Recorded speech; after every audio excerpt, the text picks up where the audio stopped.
Hello students, आज हम class +1 unit 1 physical world and measurement chapter सी डायमेंशनल एनालिसिस करने जा रहे हैं। तो इसका आज ये हमारा स्टार्टिंग है। तो सबसे पहले हम इसके अंदर कुछ टर्म्स हैं, उन टर्म्स के बारे में बताना चाहिए।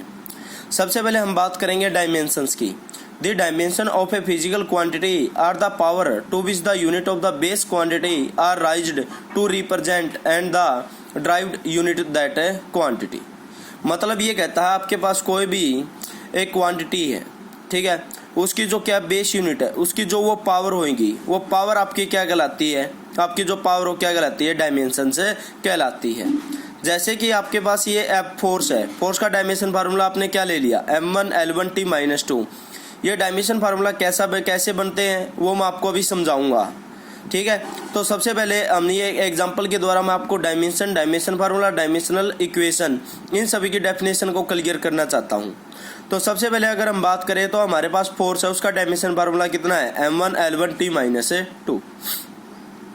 तो इसकी जो ये क्या है, बेस वैल्यू कौन होगी, m हो गया, l हो गया और t हो गया।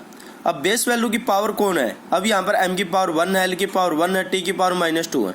तो ये आपके पास जो 1, 2 और क्या -2 है, तो ये जो आपकी पावर है, ये पावर आपकी क्या कहलाती है, डायमेंशन कहलाती है। क्या कहलाती है, डायमेंशंस कहलाती है। उसके बाद हम बात करें किसकी, डायमेंशनल फार्मूला की। किसकी बात करें, डायमेंशन फार्मूला। डायमेंशन फार्मूला क्या कहता है, the expression which show how and which of the base quantity represent a physical quantity is called the dimensional formula. तो ये कहता है कि भी किसी भी the expression which show how and which of the base quantity, मतलब क्या है, ये जो पावर है, इन पावर का कौन सी बेस क्वांटिटी रिप्रेजेंट कर रही है। मतलब जैसे यहाँ पर पावर 1 थी, तो ये पावर 1 किसकी है, m की है, मास की है। ये पावर 1 थी, ये पावर 1 किसकी है, लेंथ की है। और ये -2 पावर थी, वो किसकी है, टाइम की है। तो ये कहता है कि the expression which show and which of the base quantity represent है, मतलब कौन सी बेस क्वांटिटी उस क्वांटिटी को रिप्रेजेंट कर रही है। तो यहाँ पर बेस क्वांटिटी कौन होगी, मास, लेंथ, टाइम। तो ये आपका जो ये कंप्लीट बन गया, देखो ये रेड लाइन्स मैंने लगाई हुई है। तो ये जो कंप्लीट है क्या है, विद बेस वैल्यू क्या है, पावर विद बेस वैल्यू। जो आपकी पावर विद बेस वैल्यू है, ये जो कंप्लीट है, ये क्या बन गया, आपका डायमेंशनल फार्मूला बन गया। क्या बन गया, ये डायमेंशनल फार्मूला। नहीं आई बात समझ। तो इसकी कल्ली जो पावर है वो तो डायमेंशन कहलाएगी, और जो पावर है आपकी विद बेस वैल्यू, जो आपकी पावर है विद द बेस के साथ जो आपकी पावर है वो कंप्लीट क्या कहलाएगा, डायमेंशनल फार्मूला कहलाएगा, ठीक है। उसके बाद हम बात करें डायमेंशनल इक्वेशन। तो ये कहता है कि जो ये आपका डायमेंशन फार्मूला बना, ये डायमेंशन फार्मूला किस फिजिकल क्वांटिटी को रिप्रेजेंट कर रहा है। जब उस फिजिकल क्वांटिटी को उस डायमेंशन फार्मूले के क्या कर देते हैं, इक्वेट कर देते हैं, मतलब इक्वल में लिख देते हैं। तो ये जो आपका कंप्लीट है, ये क्या बन जाएगा, आपका डायमेंशनल इक्वेशन। क्या बन जाएगा, डायमेंशनल इक्वेशन। तो ये जो कंप्लीट है वो आपका डायमेंशनल इक्वेशन बन जाएगा। तो पावर तो रिप्रेजेंट करेगी डायमेंशन को, जो आपकी बेस वैल्यू विद क्या है, power with base, power with base वो क्या बन जाएगा, डायमेंशन फार्मूला। एंड जो आपका डायमेंशन फार्मूला विद क्या है, इक्वेट, जब हम डायमेंशन फार्मूले को इक्वेट कर देंगे किसके, फिजिकल क्वांटिटी के, तो वो आपकी क्या बन जाएगी, डायमेंशनल इक्वेशन बन जाएगी। क्लियर है। हमेशा याद रखना, जो आपका डायमेंशन फार्मूला होता है हमेशा उसको हम क्या इस ब्रैकेट के अंदर बंद करते हैं।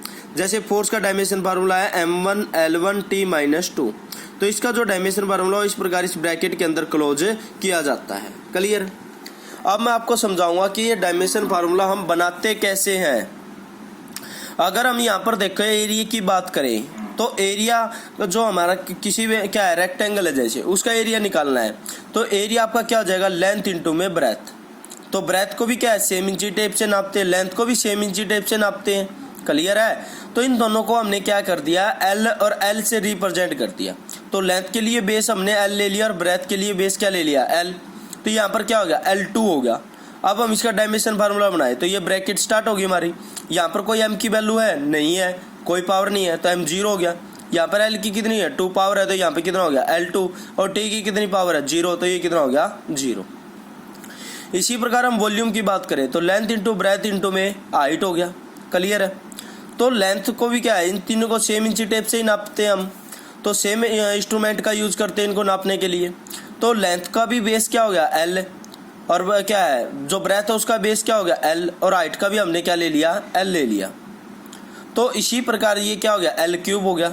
यहाँ पर एम की कोई पावर है, एम की कोई वैल्यू है नहीं है, जीरो हो गया। एल की कितनी है, 3 पावर, तो 3 हो गया। टी की 0 है तो 0, तो इसको हमने ब्रैकेट में क्लोज कर दिया। तो ये हमारा डायमेंशनल फॉर्मूला बन गया भाई, किसका, वॉल्यूम का। अगर हम डेंसिटी की बात करें तो डेंसिटी की क्या होती है, मास बाय वॉल्यूम। तो मास का बेस हम क्या लेंगे, एम, और वॉल्यूम का भी आपने निकाला था एल क्यूब। तो इसका डायमेंशन फार्मूला क्या बन जाएगा, m1 l-3। अब ये नीचे है, बाय में है, तो इसको हम ऊपर लेके जाएंगे तो पावर क्या हो जाएगी, माइनस में, l-3 और t 0 हो जाएगा। तो मैं आपको बताना चाहता हूँ कि जो कोई भी लेंथ हो, ब्रेथ हो, हाइट हो, डेप्थ हो, उन सभी को बेस एल से रिप्रेजेंट करते हैं। जो मास होता है, मास को हम बेस एम से रिप्रेजेंट करते हैं, और जो टाइम होता है उसको बेस टी से रिप्रेजेंट किया जाता है। अगर आपके पास क्या है करंट है, तो करंट के लिए जो बेस है वो हम क्या लेंगे, ए लेंगे भाई, ठीक है। करंट का बेस हम क्या लेंगे, ए लेंगे, ठीक है। टेम्परेचर का जो, अगर आपके पास टेम्परेचर आ जाए किसी में, किसी फार्मूले में, तो वहाँ पर हम बेस क्या लेंगे, के लेंगे, केल्विन, ठीक है भाई, के। तो इसी प्रकार हम अगर बात करें स्पीड और वेलोसिटी, जो स्पीड और वेलोसिटी है दोनों के लिए डायमेंशन फार्मूला सेम रहता है, क्योंकि जो स्पीड और वेलोसिटी में एक ही अंतर, जो स्पीड है वो स्केलर क्वांटिटी और ये वेलोसिटी है वेक्टर क्वांटिटी है। तो वेक्टर क्वांटिटी और स्केलर क्वांटिटी का डायमेंशन फार्मूले पर कोई इफेक्ट नहीं पड़ता, तो इसलिए इन दोनों का जो डायमेंशन फार्मूला सेम रहेगा। तो डिस्टेंस और डिस्प्लेसमेंट अपॉन टाइम हो जाएगा। अब जो डिस्टेंस है, कोई भी डिस्प्लेसमेंट है, उसको उसके लिए बेस क्या रहेगा, एल रहेगा, और टाइम के लिए टी रहेगा। तो इसका डायमेंशन फार्मूला क्या आ जाएगा, m0 l1t-1 हो जाएगा। इसी प्रकार लीनियर मोमेंटम की बात करें, लीनियर मोमेंटम को किससे रिप्रेजेंट करते हैं, p से, और p क्या होता है, mv के equal, mass into velocity. Velocity का भी आपने डायमेंशन फार्मूला निकाला था l1t-1, और साथ में यहाँ पर क्या आ जाएगा, मास। तो इसका डायमेंशन फार्मूला बन जाएगा m1 l1t-1। अगर हम एक्सेलरेशन की बात करें तो एक्सेलरेशन किसके इक्वल हो जाएगा, चेंज इन वेलोसिटी अपॉन में टाइम टेकन। तो वेलोसिटी का तो अभी आपने निकाला था लेंथ अपॉन में टाइम, और अपॉन में टाइम टेकन टी।